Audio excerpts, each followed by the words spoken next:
नमस्कार दोस्तों, बाबा जी के देसी नुस्खे चैनल के माध्यम से नींबू के अचार से पुरानी खांसी को भी जड़ से ख़त्म करने का एक देसी नुस्खा आप लोगों को बताने जा रहा हूँ। नींबू के अचार से बने इस नुस्खे का एक बार प्रयोग करने से ही आपको खांसी से तुरंत राहत प्रदान होगी।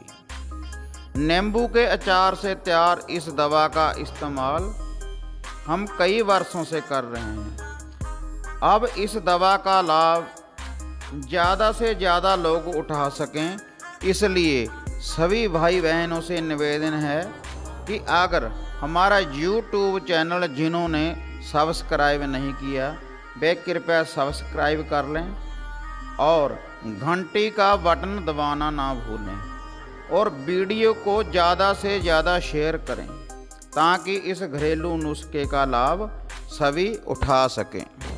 अब इस नुस्खे को तैयार करने के लिए अचार वाले 4 या 5 नींबू ले लें। नींबू का अचार जितना पुराना होगा उसकी दवा का असर भी ज़्यादा होगा।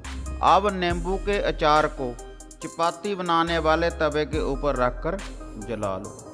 जब ये नींबू का अचार पूरी तरह से जल जाए तब इसको तवा ठंडा होने पर उतार कर बारीक पाउडर बना लो। जिस व्यक्ति को भी खांसी हो वह इसका छोटे वाला आधा चम्मच सुबह एवं शाम मधु के साथ सेवन करें। उसके बाद आप गर्म चाय पी सकते हैं। नींबू के अचार से बनी जय भस्म एक बार प्रयोग करने से ही आपको खांसी में राहत प्रदान करेगी। दोस्तों, हमारा ये देसी नुस्खा इस्तेमाल करने के बाद आपको कैसा लगा आप मुझे मैसेज बॉक्स में लिखकर इसके बारे में ज़रूर बताएं। हाँ दोस्तों, फिर मिलते हैं बाबा जी के देसी नुस्खे चैनल की एक नई अपडेट के साथ। तब तक स्वस्थ रहें एवं सुंदर रहें।